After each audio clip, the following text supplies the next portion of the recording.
The bread trick. The freight train wheezed to a halt outside Stalag 7A on December 15, 1942, its steel wheels screeching against frozen tracks that curved through the Bavarian countryside. Staff Sergeant Marcus Chen pressed his face against the cattle car's wooden slats, watching German guards stamp their boots in the morning cold. Through the gaps, he caught his first glimpse of the compound, watchtowers piercing a grey sky, barbed wire coiled like thorns around wooden barracks, and smoke rising from chimneys that promised warmth he hadn't felt since Kasserine Pass. The doors slid open with a grinding shriek, and Chen stumbled onto the platform with 60 other Allied prisoners. His stomach had been empty for 3 days, gnawing at him with a persistence that made his hands shake.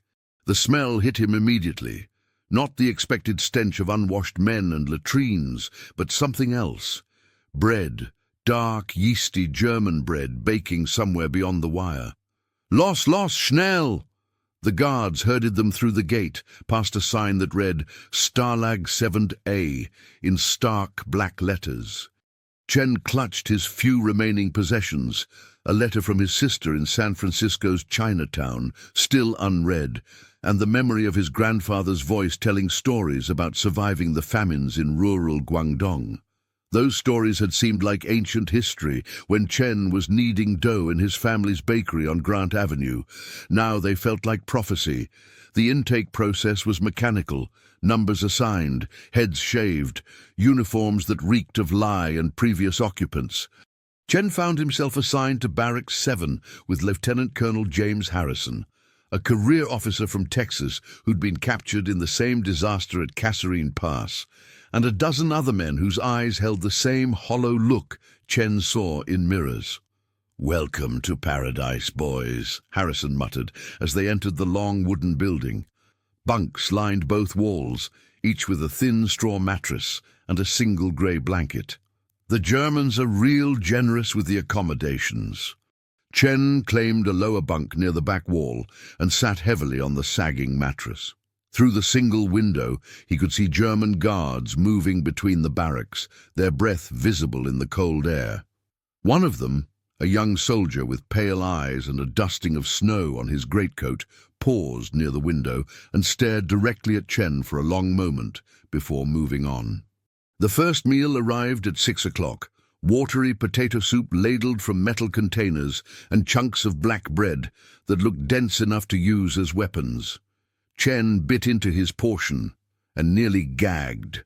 The bread was coarse, bitter, with a texture like wet sand. Around him, other prisoners forced it down with expressions of disgust. "Christ," one of them spat. "What do they make this from? Sawdust?" Chen chewed slowly, letting the strange flavors settle on his tongue. There was something familiar in the taste, not the bread itself, but the yeast, wild, strong, the kind his grandfather had described cultivating from rice and water during the lean years. He swallowed and looked at the remaining chunk in his hands. "You eating that?" asked Private Danny Walsh, a kid from Boston who looked like he'd never missed a meal before the war. "Yeah," Chen said quietly, taking another bite. "It's not so bad." Walsh stared at him like he'd lost his mind, then wandered off to complain to someone else. Chen finished his bread in silence, storing the information his tongue had gathered. The yeast was alive, aggressive, probably capable of fermenting anything with enough time and the right conditions. By the third day, Chen had established a routine. Wake at dawn, shuffle to the mess hall for thin soup and black bread, work detail chopping wood outside the wire, afternoon roll call, evening soup, lights out at 9. The monotony was broken only by the gradual recognition that Stalag 7A wasn't quite what he'd expected. The guards weren't cruel, exactly, efficient, distant, but not sadistic. The young soldier he'd seen that first day, Müller according to his name tape, even nodded when they passed during work details. The barracks were cold, but weatherproof. The food was terrible but regular. What disturbed Chen more than brutality was the ordinariness of it all. These weren't the fanatic monsters from the training films back home. They were tired young men in wool uniforms, following orders, counting days until they could go home to their own families. On December 18th, everything changed. The tunnel was discovered during a routine inspection, just 30 feet from Barracks 3 toward the eastern fence. Not long enough for an actual escape, but clear evidence that the prisoners were planning something. Chen watched from his work detail as Oberst Wilhelm Kruger, the camp commandant, stood over the hole with his hands clasped behind his back, his face carved from stone. That evening, Kruger assembled all 800 prisoners in the compound's central yard. Snow fell steadily as he climbed onto a wooden platform, his voice carrying clearly in the still air. "Gentlemen," he announced in precise English, "this morning we discovered that some of you have been busy with excavation projects. This is disappointing. Until someone provides information about the complete tunnel network, there will be no Red Cross packages, no additional rations beyond basic sustenance, and no privileges of any kind." Chen felt his stomach clench. Around him, men shifted uneasily, the reality of starvation settling over them like the snow. "The siege begins now," Kruger continued. "It ends when you decide that survival is more important than futile gestures." As the prisoners were dismissed to their barracks, Chen caught sight of something that would haunt him for the next 3 months. Near the fence, guards were dumping a pile of stale black bread crusts, leftovers from their own mess, apparently considered too worthless, even for garbage. The wind scattered some of them across the yard, and Chen watched his fellow prisoners ignore them completely. But Chen didn't ignore them. That night, he lay on his bunk, thinking about yeast and fermentation, about his grandfather's stories of making something from nothing, about the particular strain of wild culture living in that bitter German bread. If stories like this make you question what you'd do in someone else's boots, tell us in the comments how you imagine you'd react in this camp, and stay with us for the next chapters. What would you choose first? Dignity or survival? The siege began with small humiliations that accumulated like winter snow. By December 28, 1942, 10 days after the tunnel discovery, Chen could count his ribs through his increasingly loose uniform. The watery soup had become thinner, the bread rations smaller, and the Red Cross packages that might have contained chocolate, cigarettes, or extra blankets remained locked in Kruger's storage warehouse. Chen had started his collection. Every morning at exactly 6:20 a.m., when the guards distributed the day's bread ration, Chen carefully saved the crusts, the hardest, most bitter pieces that even the hungriest men left behind. He kept them in a cloth sack beneath his bunk, wrapped in a spare undershirt that he moistened slightly each day with water from his washing ration. "Chen's feeding pigeons again," Private Walsh whispered to his bunkmate, loud enough for the whole barracks to hear. The mockery had started on the 3rd day of his collection. Chen's fellow prisoners watched him gather the discarded bread with expressions ranging from amusement to disgust.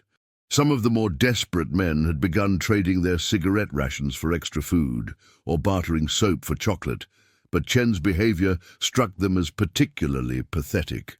"What are you saving those rocks for, Marcus?" asked Corporal Pete Kowalski, a mechanic from Detroit who'd appointed himself the barracks comedian. "Building a fort." Chen continued kneading the moistened bread paste with the patience of a craftsman, the same methodical motions he'd used thousands of times in his family's bakery on Grant Avenue.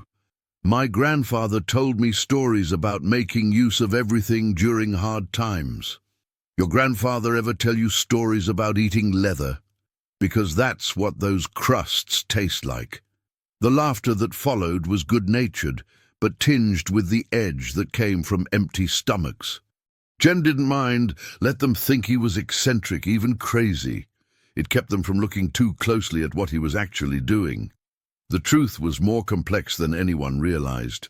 The German Schwarzbrot contained a particular strain of wild yeast that Chen had identified by taste and texture, aggressive, fast-acting, capable of producing ethyl alcohol at concentrations that would surprise anyone who understood fermentation.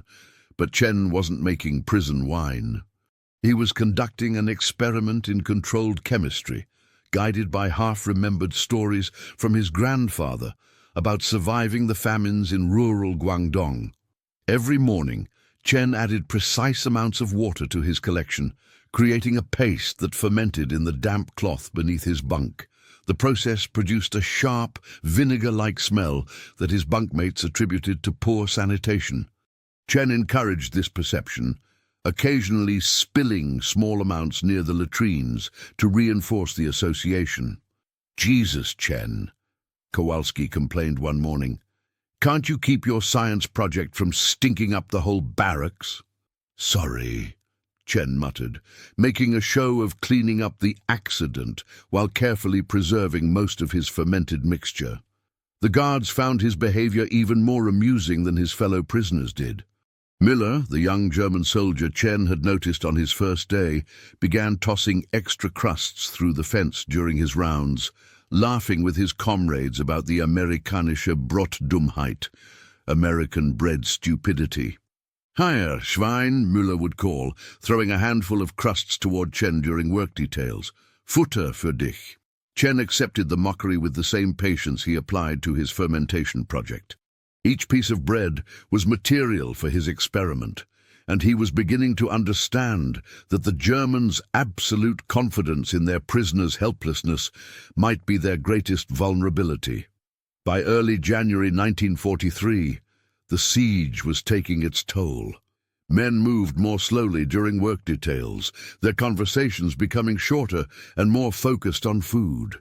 Letters from home, when they arrived at all, brought news that made the camp's hardships feel trivial. Bombing raids over London, rationing in American cities, entire families displaced by the war's expanding reach. Chen received a letter from his sister Lily on January 15th, written in her careful handwriting from the apartment above the family bakery. "Marcus," she wrote, "we're doing fine here, though sugar is getting hard to find. I've been experimenting with your sourdough starter, the one you kept alive for 3 years before you enlisted. It's still going strong on the windowsill, growing every day like it's waiting for you to come home. Take care of yourself, and remember what grandfather always said about making something from nothing." Chen read the letter 3 times before folding it carefully and placing it in his shirt pocket next to his heart. Lily understood.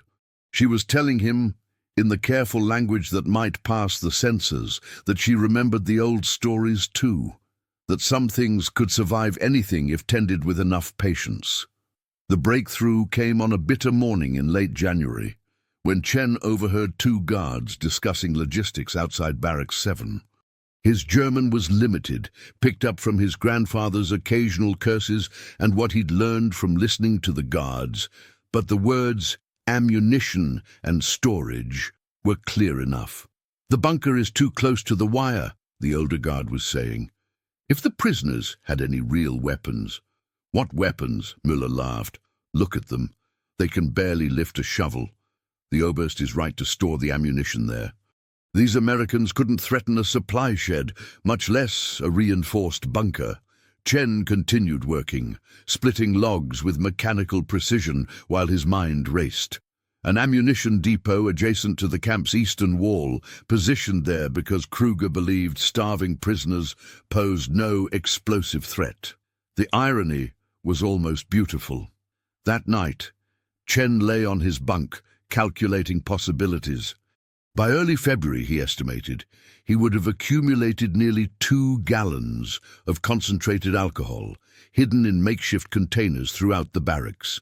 Mixed with soap shavings collected from the washing stations and metal fragments filed from mess kit spoons, the alcohol could create an incendiary mixture powerful enough to ignite wooden support structures. But the real weapon wouldn't be the fire itself. It would be the psychological impact, the explosion that would convince German command that the prisoners possessed hidden resources and outside assistance. that the siege wasn't containing the threat, but exposing their own forces to unknown dangers. Chen closed his eyes and thought about his grandfather's voice telling stories of survival, about yeast cultures that could live for generations if properly tended, about the difference between being defeated and being underestimated. The guards who laughed at his stupid bread collection had no idea they were watching someone who refused to let starvation define his capabilities or imprisonment limit his responsibilities to his fellow human beings. February brought news from home that felt like echoes from another world. The letters that trickled through the German mail sensors carried fragments of life beyond the wire. Victory gardens sprouting in San Francisco's parks, Chen's sister Lily managing the bakery with their aging father, rationing cards and blackout curtains becoming as common as morning coffee. Chen read his mail during the daily half-hour of recreation time, sitting in the weak sunlight that filtered through Barrack 7's single window. His sister's latest letter, dated January 20th, contained a paragraph that made him read it 3 times. "The sourdough starter is growing faster than ever. I've been feeding it with potato water like grandfather taught us, and sometimes I swear it bubbles with its own impatience. Mrs. Chen from next door says it reminds her of the old country, the way something so small can be so persistent. I hope you're finding ways to stay patient too." Lily's careful words held layers of meaning that no German censor would recognize. She was telling him that the old knowledge survived, that persistence was its own form of resistance, that small things could grow into something powerful if tended with enough care. By February 10th, Chen's collection had grown beyond what anyone noticed. The fermentation process now filled several converted tin containers hidden throughout the barracks, under loose floorboards, inside torn mattresses, wrapped in spare clothing that his bunkmates ignored. The sharp vinegar smell had become part of the barracks' atmosphere, dismissed as the inevitable result of too many men living in too small a space. The mockery had evolved into a kind of good-natured ritual. Guards would toss extra crusts toward Chen during their rounds, calling him Brotschwein, bread pig, while his fellow prisoners had settled on the Collector as his unofficial nickname. Even Lieutenant Colonel Harrison, who maintained strict military bearing despite their circumstances, occasionally shook his head at Chen's apparent obsession.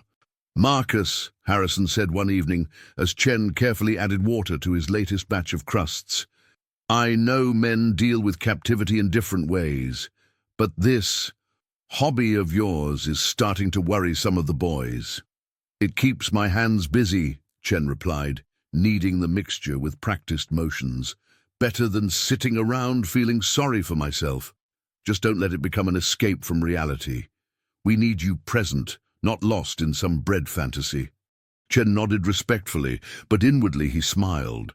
If only Harrison knew that this bread fantasy was the most present, reality-focused thing Chen had done since his capture.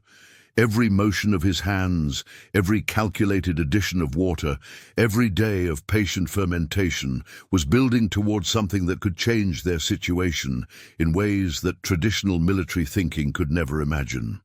The siege was entering its 7th week, and the signs of slow starvation were becoming impossible to ignore.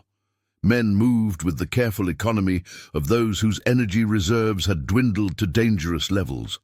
Conversations grew shorter, focused increasingly on memories of food from before the war. Some prisoners had begun trading personal items, wedding rings, photographs, even precious letters from home, for extra rations or cigarettes. Private Walsh had grown gaunt, his Boston accent sharpening with hunger-driven irritability. "I don't understand how you stay so calm, Chen. Don't you ever just want to grab those guards and shake them? Tell them we're human beings, not animals." Chen paused in his work, considering the question seriously. Through the window he could see Muller making his evening rounds, his young face tired but not unkind. "I think they know we're human beings. That's what makes this harder, not easier." "What do you mean?" "It's easier to hate monsters than to hate people who are just following orders. Easier to stay angry at something that doesn't remind you of your little brother or your neighbor from home. Walsh stared at him for a moment, then laughed bitterly. You sound like you feel sorry for them. I feel sorry for all of us. The conversation was interrupted by the evening meal, the usual thin soup and chunk of black bread. Chen ate his portion mechanically, saving the crusts with the same methodical patience he'd maintained for 2 months. Around him, men forced down food that barely qualified as sustenance, their complaints growing more subdued as hunger became their constant companion. After lights out, Chen lay listening to the sounds of 800 men trying to sleep on empty stomachs. Coughs, shuffling movements, the occasional murmur of someone talking in their sleep about meals from before the war. Through it all, he could smell the sharp tang of his fermentation project, growing stronger and more concentrated with each passing day. By his calculations, he now had nearly 1.5 gallons of high-proof alcohol distributed throughout the barracks. Mixed with the soap shavings he'd been collecting during washing periods and the metal filings he'd been producing by slowly wearing down mess kit spoons against rough stone, he would soon have enough material to create multiple incendiary devices. The plan was crystallizing in his mind with the same careful precision he'd once applied to timing bread rises in his family's bakery.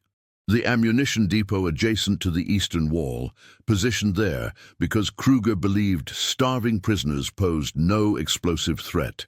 The short tunnel from Barracks 3 that had triggered the siege, too brief for escape but perfect for accessing the depot's foundation. Most importantly, the psychological calculation that would make the explosion more devastating than the physical damage itself. When the ammunition depot exploded, Kruger wouldn't investigate how starving prisoners had acquired explosives. He would immediately assume they were receiving support from local resistance fighters or Allied special forces. He would radio Wehrmacht headquarters for reinforcements, convinced that Stalag 7BA was under coordinated attack. The irony was perfect. The siege designed to break the prisoner's spirit would become the cover for an operation that could break the siege itself. Do you think you'd cling to what you were taught back home, or to what your own eyes see in a place like this? Comment which side you'd lean toward, and share this episode with someone who loves real human stories from history. What makes someone more dangerous? Desperation or patience? March arrived with the first hints of spring warmth that made the Bavarian countryside almost beautiful. Chen could see green shoots pushing through patches of melted snow beyond the wire and smell something other than coal smoke and disinfectant in the morning air. But inside Stalag 7A, the siege continued with mechanical precision. 12 weeks of reduced rations had left their mark on every face in the compound. The daily routines had adapted to accommodate men operating on the edge of their physical reserves. Work details moved more slowly, conversations grew more precious, and the simple act of climbing to an upper bunk required careful planning. Chen watched his fellow prisoners with the clinical eye of someone who had learned to recognize the stages of controlled starvation. Private Walsh had developed the hollow-eyed look of someone whose body was consuming its own muscle tissue. Corporal Kowalski's jokes had grown rare and bitter, focused increasingly on elaborate descriptions of meals from his Detroit neighborhood. Even Lieutenant Colonel Harrison's military bearing had acquired a careful economy, as if standing at full attention required more energy than he could spare. But Chen himself had maintained his weight better than most. While others struggled with the bitter black bread, he had learned to extract every calorie from his portions, supplementing his diet with the knowledge his grandfather had passed down about making nutrition from unlikely sources.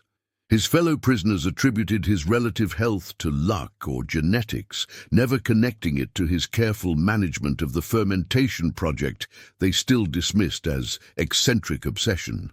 "Chen, you've got to teach me your secret," Walsh said one morning, watching Chen finish his bread ration with apparent satisfaction. "How do you make that stuff taste like actual food?" "Chew slowly," Chen replied, which was true as far as it went.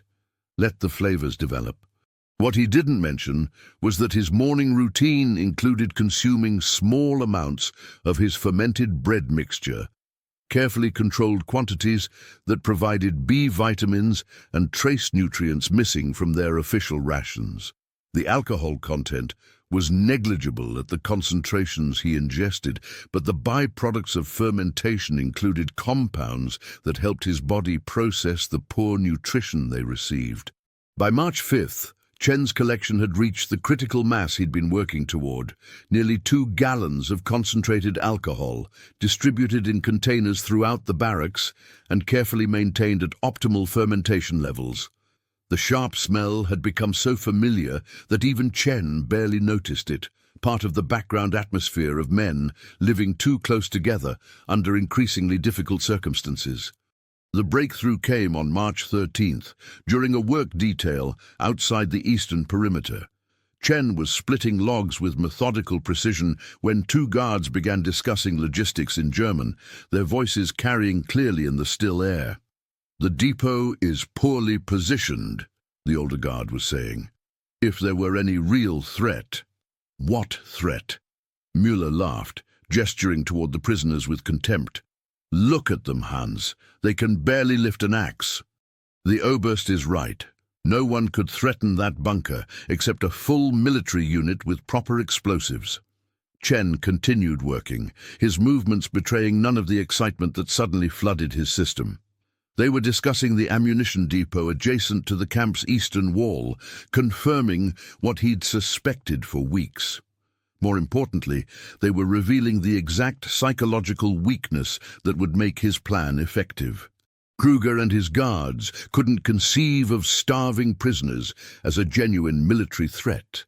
Their absolute confidence in the prisoners' helplessness had led them to position high explosives within reach of men who had nothing left to lose and unlimited time to plan.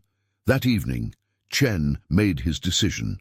He approached Lieutenant Colonel Harrison during the brief period between evening meal and lights out, finding the ranking officer sitting on his bunk, reading a letter from his wife in Texas. "Sir, I need to speak with you privately about something important." Harrison looked up, studying Chen's face with the careful attention of someone who had learned to read subtle signs in his men. "What's on your mind, Sergeant?" "I've been working on something for the past few months. Something that might change our situation here." "What kind of something?" Chen glanced around the barracks, confirming that their conversation wouldn't be overheard. "I want to blow up the German ammunition depot." Harrison stared at him for a long moment, then set his letter aside carefully. "That's quite an ambition, Marcus. Mind telling me how you plan to accomplish this miracle with soup spoons and good intentions?" "Fermentation chemistry, sir. I've been collecting bread crusts and converting them into ethyl alcohol. Mixed with soap shavings and metal filings, I can create multiple incendiary devices." "You want to blow up a German ammunition depot with bread alcohol and soap flakes?" "Yes, sir. But the real weapon isn't the explosives. It's the psychological impact. When that depot goes up, Kruger won't investigate how we got explosives. He'll assume we have outside support and hidden weapons. He'll panic and call for reinforcements." Harrison was quiet for a long moment, processing the audacity of what Chen was proposing. "How long have you been planning this?" "Since December. I've been collecting materials for 3 months." "And you've told no one else?" "I needed enough material to guarantee success, and I needed to understand the German psychology well enough to predict their response." Harrison leaned back against the wooden wall, studying Chen with new attention. "You realize this is incredibly dangerous. If you're caught, they'll execute you, and probably a dozen other men as reprisals. If we don't do something, sir, we're going to start losing men to starvation within the month. I've been watching the progression. We're past the point where this ends peacefully." The truth of that statement hung between them. Both men had seen the signs, the gradual weakening, the increasing desperation, the way conversations had begun focusing more on memories of home than plans for the future. "What do you need from me?" Harrison asked finally. "Permission, and 3 volunteers for a 30-foot crawl through the tunnel from Barracks 3. "When?" "Tomorrow night. March 14th. I'll need 17 minutes to place the devices and get clear. Harrison was quiet for several minutes, weighing variables that would determine the fate of 800 men. If this works, you'll save lives. If it fails, you'll have killed us all. Yes, sir. And you're willing to take that responsibility. Chen thought about his sister's letters, about his grandfather's stories of survival, about the smell of bread baking in his family's bakery on Grant Avenue, about the knowledge that some things were worth more than safety. I am, sir. What burden would you choose, the risk of action or the certainty of slow defeat? At 2:15 a.m. on March 14, 1943, Chen and 3 volunteers began what would become known in declassified Wehrmacht files as the most audacious 17 minutes in POW history. The night was moonless and cold, with a sharp wind that carried the scent of melting snow from the Bavarian hills beyond the compound. Chen crawled first into the tunnel entrance beneath Barracks 3, carrying his fermented mixture in converted tin containers that had once held cigarettes and soap. Behind him followed Corporal Danny Martinez from New Mexico, who had volunteered despite his fear because Chen had quietly calculated the caloric value of their rations and proven they had less than 2 weeks before the first deaths from starvation. Private Joe Sullivan from Chicago brought the soap shavings painstakingly collected over weeks, while Sergeant Bill Thompson from Oregon carried the metal shards filed from mess kit spoons during countless evening hours. The tunnel extended exactly 30 feet, far too short for escape, but perfect for accessing the ammunition bunker that Oberst Kruger had positioned adjacent to the eastern wall because he believed starving prisoners posed no explosive threat. Chen had spent weeks studying the structure through the fence, memorizing the wooden support beams, the ventilation gaps, the precise points where incendiary devices would create maximum damage. "Remember," Chen whispered as they reached the tunnel's end, "we have 17 minutes to place all 4 devices and get clear. The alcohol burns with an almost invisible flame, but it spreads fast. When the soap accelerates the burn rate and the metal fragments create sparks—" "We know," Martinez interrupted quietly. "Just tell us when." At 2:32 a.m., Chen ignited the first mixture against the bunker's eastern wall. The alcohol burned exactly as he had calculated, with an intense, nearly invisible flame that quickly found the wooden support beams. The soap flakes accelerated the burn rate, while metal fragments created sparks that penetrated the building's ventilation system. Within minutes, 3 more fires blazed around the structure's perimeter. At 2:49 a.m., the first ammunition began detonating.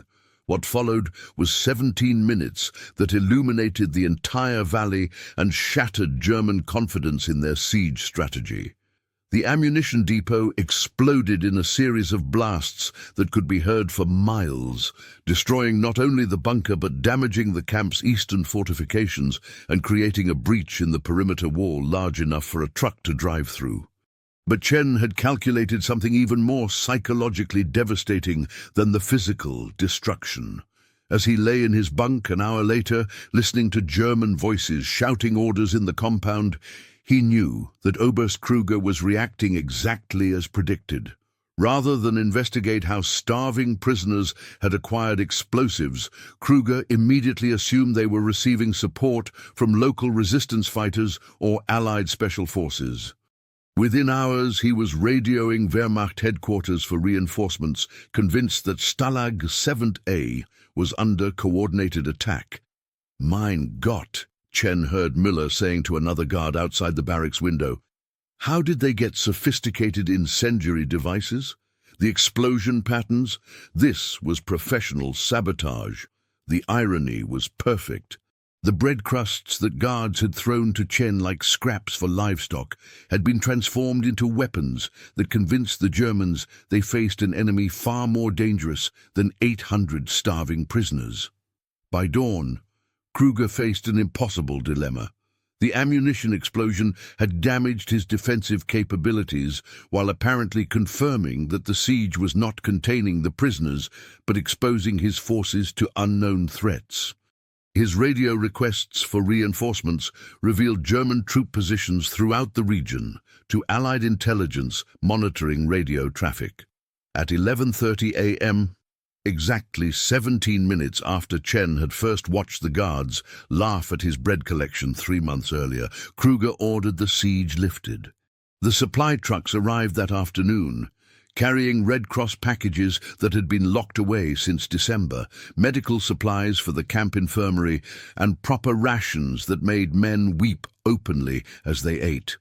Chen watched his fellow prisoners tear into chocolate bars and cigarettes with desperate gratitude, their faces showing the kind of joy that comes only after prolonged deprivation. But the true impact extended far beyond one prison camp.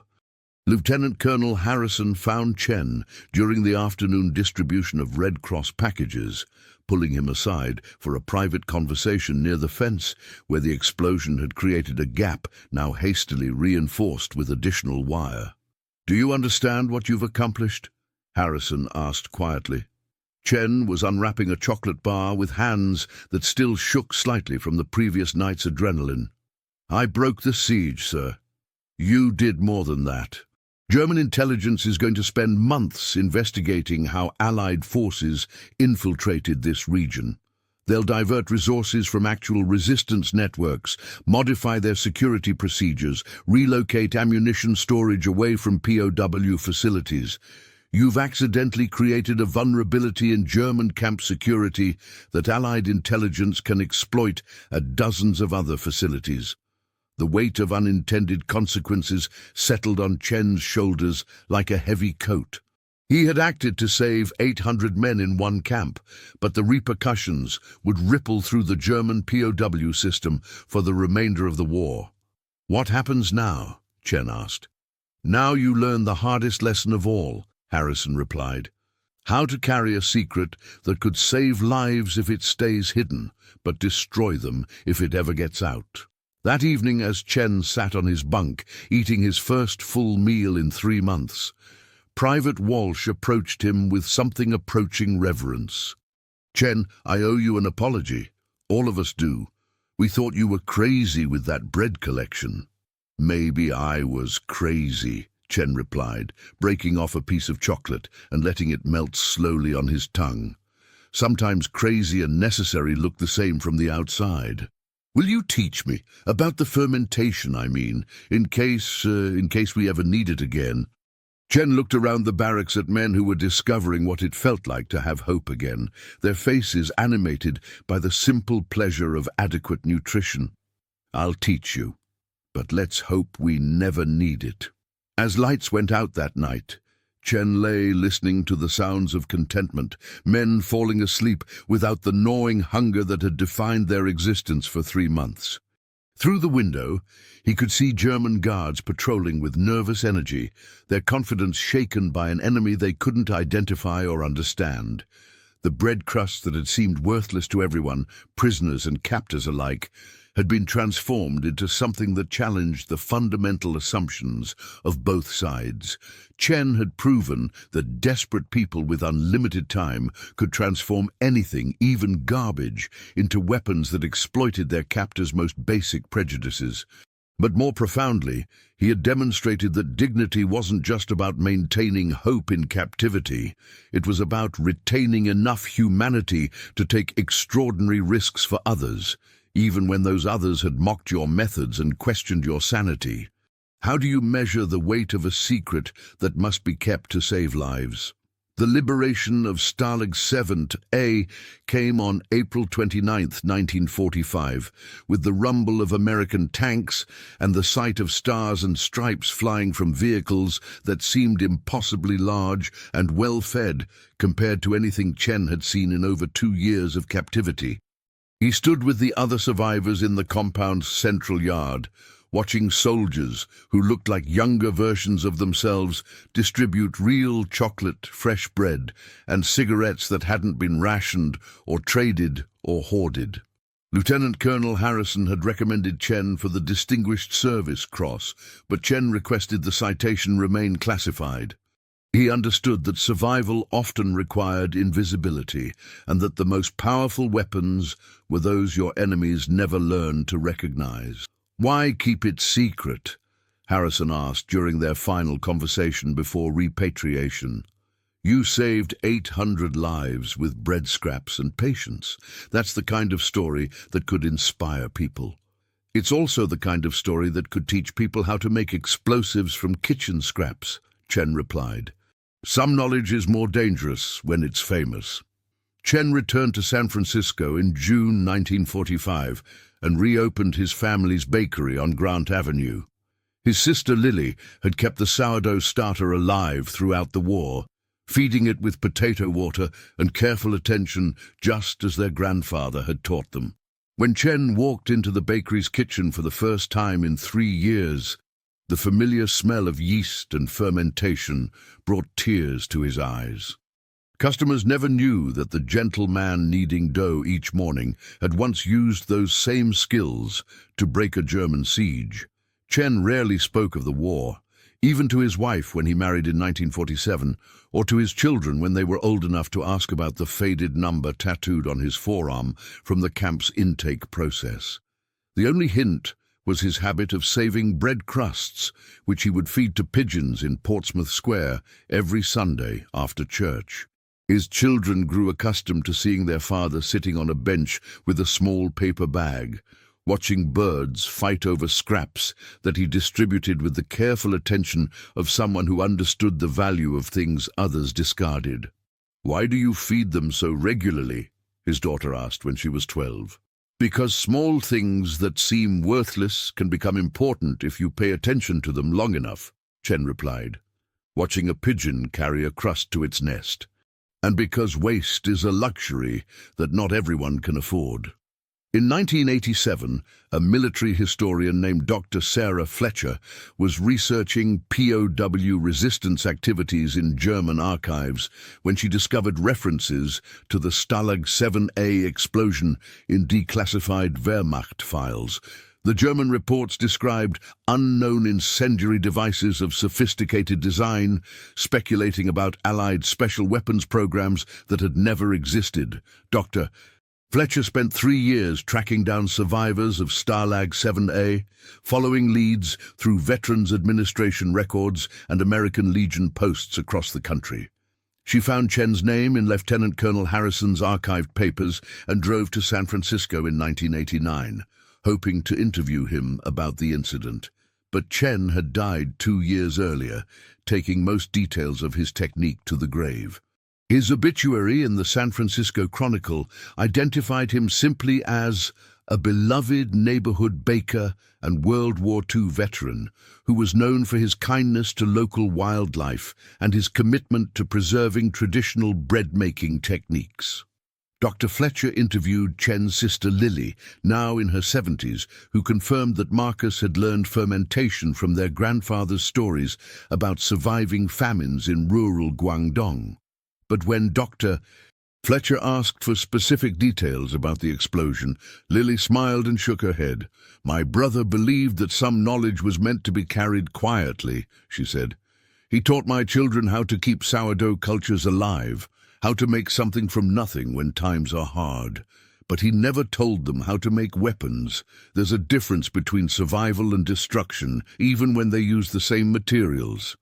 The bakery still operates on Grant Avenue, run by Chen's son Michael, who maintains the sourdough starter his grandfather brought from Guangdong over 70 years ago. The culture has survived the Depression, World War II, urban renewal, and 3 generations of bakers who understood that some traditions are worth preserving because they carry knowledge that might be needed again someday. On the shelf behind the counter sits a small framed photograph of Marcus Chen in his army uniform, taken before his deployment to North Africa. Next to it is a handwritten note in his careful script. "The most profound acts of resistance often leave no monuments, only the quiet knowledge that when everything seemed lost, someone refused to accept defeat." Today, the site of Stalag 7A is a memorial park outside Munich. A small plaque mentions the March 1943 ammunition explosion that marked a turning point in camp conditions, but nothing identifies Chen or explains how 17 minutes of carefully planned courage emerged from months of patient, mocked preparation. Perhaps that's fitting. The guards who laughed at Chen's stupid bread collection never realized they were watching someone who refused to let starvation define his capabilities or imprisonment limit his responsibilities to fellow human beings. They saw Amerikanische Brotdummheit, American-bred stupidity, and missed the centuries of accumulated wisdom that taught a baker's grandson how to transform mockery into salvation. The true lesson of Chen's bread trick wasn't tactical or technical, it was psychological. He understood that the most dangerous thing you could do to an enemy was to exceed their expectations so completely that they had to fundamentally revise their understanding of who you were and what you were capable of. But more importantly, he proved that dignity in captivity wasn't just about maintaining hope for eventual freedom. It was about retaining enough humanity to risk everything for others, even when those others questioned your methods and doubted your sanity. The bread that seemed worthless to everyone became the foundation for an act of resistance that saved lives and changed the course of a siege, all because one man refused to accept that circumstances defined possibilities. In Portsmouth Square, pigeons still gather where Chen used to feed them, though the man with the careful hands and the paper bag of crusts has been gone for decades.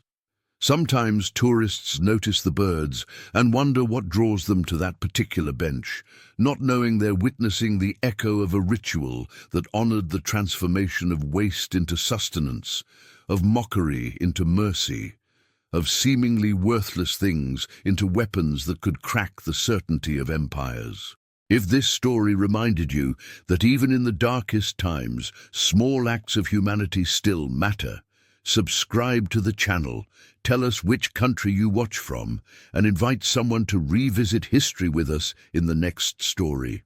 What will you remember more, the hunger or the kindness?